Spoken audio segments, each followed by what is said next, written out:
You ever have one of those moments where you realize you're the main character in a story you didn't even want to be in? Yeah, that was me 3 hours into a drive that was supposed to change my life, only to find a 40-foot RV squatting across my new driveway like a pink velour-clad middle finger. I swear if you'd seen it, you'd think you'd wandered onto the set of a reality show for retired tyrants. So picture this. I pull up tired, still tasting Denver dust in my mouth, and there she is, Delilah Hutchkins, the self-proclaimed vice president of the HOA, decked out in hot pink sunglasses bigger than my hopes and that I run this place attitude. She's waving from the shade of her RV awning, and before I can even park, she's blocking my path. Overflow parking, honey. Your uncle knew the rules. Time you learned them too. I try to tell her, ma'am, this is my property now. She just laughs one of those dry, condescending cackles and plants a plastic pink flamingo right in my uncle's rose garden, the one he put in after my aunt died. That was my welcome home. Let's get something straight. My Uncle Cornelius wasn't just another late guy.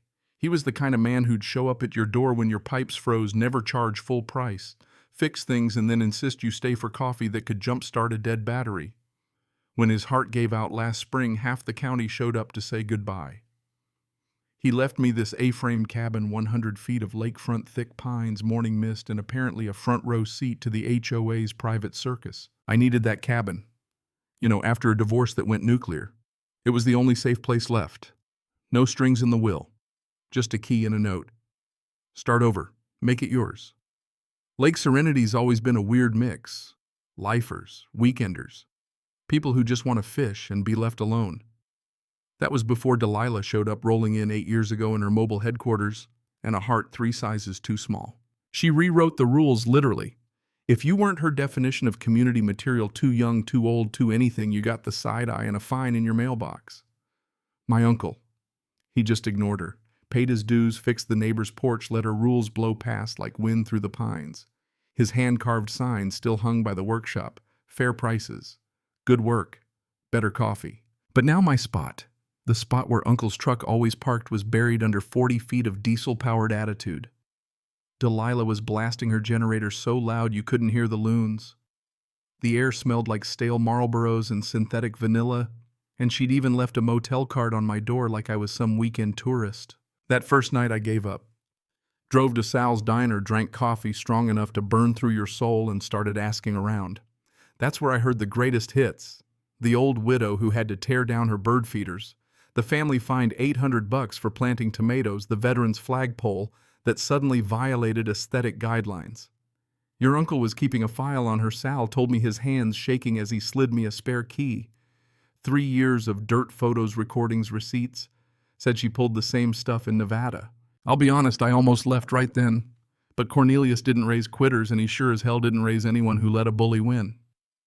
So Saturday morning I came back with pastries and my best let's be adults face. Maybe honey would work better than vinegar. That illusion died as soon as I saw what she'd done overnight: plastic fence posts, caution tape, the whole RV crime scene look. 72-hour mutual aid camping provision, she said, like she was reciting the Constitution. She handed me a new laminated sheet, bubbles still trapped under the plastic. Enter Beatrice Caldwell, 78, retired school teacher and not someone who scares easy.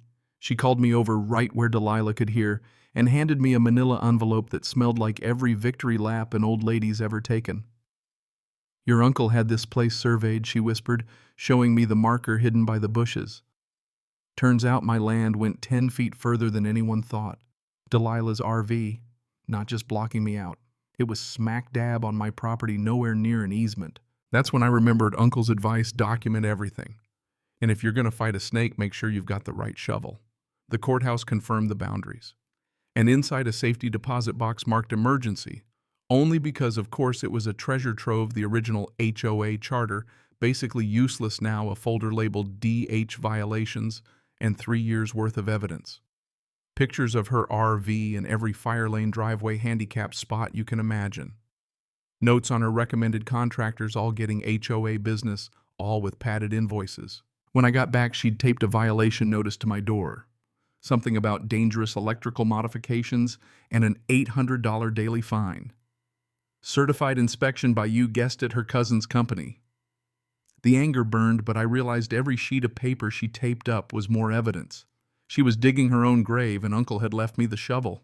That evening, sitting on the dock files spread around me, the lake was still except for that damn generator. But I stopped hearing defeat and started hearing opportunity. Delilah thought she was the queen of checkers, but Cornelius, he'd been playing chess. And now I had his playbook. Monday, the real show started. County Inspector Carl showed up, clipboard in a death grip with Delilah hovering behind him, sequins everywhere. She delivered her performance about dangerous modifications, tried to aim him at the workshop. But Carl was no idiot. He found nothing but code-exceeding craftsmanship and enough labeling to make any inspector's day. Delilah, though, was slick. She pulled out old permits, claimed everything needed to be redone under the new rules. $3,000 in permit fees, plus another review, all by her approved folks. I spotted the construction crew pouring concrete by her RV, so much for temporary parking. Carl suddenly found his backbone, realized she was putting in permanent structures without permits. Delilah's tears flowed. She claimed medical equipment produced a doctor's note that looked fresher than her manicure. By then I had a lawyer, Janet, the kind who drinks expensive coffee and smells like justice. 30 days of occupation and she can try to claim residency, she warned me. But you as the property owner can have her vehicle towed the second your access is blocked. No warning required, just document it. So I did. Every decibel of that generator, every extra cord, every tent peg was logged. Uncle's old ham radio, hidden microphones. All of it started picking up Delilah, plotting with accomplices, manufactured emergencies, pressure campaigns to force sales. Turns out Lake Serenity wasn't her first rodeo. She'd done this in Nevada, Utah, Arizona. Each time the same playbook. She tried everything: sabotage, fake noise complaints, even anonymous letters about my dangerous construction. The community was split, but as more evidence surfaced, photos, audio, financial records, people started picking sides. By Thursday, she was mailing out fake tax delinquency notices, complete with county seals and threats of property seizure. I checked with Uncle's estate lawyer. Taxes were paid. She was forging documents now. But that was her fatal flaw. The more she pushed, the more evidence she created. Uncle's folders documented every municipal violation: noise setbacks, illegal septic lines, unpermitted electrical environmental hazards. 7 days worth of fines added up fast, over $10,000. Fines that stick even through bankruptcy. She'd built a fortress of violations, and every new string light, every poured footing was another nail in her own coffin. Uncle had even lined up towing contracts. Big Mountain Towing specialized in RV extractions. All I needed to do was sign. When the time came, it was almost too perfect. Code enforcement, the tow truck neighbors with cameras, pastries from Sal's, everyone out to watch. Delilah's last stand. Chaining herself to her RV, screaming about medical emergencies and religious discrimination, waving fresh printed documents that still smelled like toner. But municipal officers weren't buying it. Every desperate move just tacked on more fines. Jake, the tow guy, snipped the chain. Rita, the code enforcer, wrote her up for obstruction. The RV was gone within the hour, towed off like a defeated float in a parade no one wanted to see. The silence that followed was, I don't know how to describe it. You know that feeling when you step outside after a storm and everything's just clean? The aftermath. A potluck celebration, neighbors sharing stories. Janet, the lawyer, presented the final bill: over $20,000 in fines, liens on any property Delilah owned, criminal referrals for fraud, harassment, mail theft, environmental crimes. Her RV auctioned off, her operation exposed across 3 states, her partners indicted, and a new set of HOA rules: simple, fair, transparent. And me, I turned the workshop into a community tool library, kept the coffee strong and the prices fair, just like Uncle would have wanted. The loons came back. The lake's clean again. The only sounds at sunset are the ones you want to hear. You know, I learned something through all this. People like Delilah win for a while because most folks just want peace. But peace without justice isn't real, it's just quiet fear. My uncle understood that. Sometimes you have to outlast the storm. Sometimes you just have to have the patience to let bullies build their own downfall. So now whenever I see the old concrete footings, now planters for Uncle's roses, I think about how a legacy isn't just what you leave behind, but who you protect with it. But let me ask you something. Where do you draw the line? When is it right to fight back? And when does standing your ground just make you another villain in someone else's story? If you'd been me, would you have gone for the legal jugular or just walked away. Tell me what you'd do. And if you've ever had to stand up to a bully, HOA, or otherwise, drop your story below.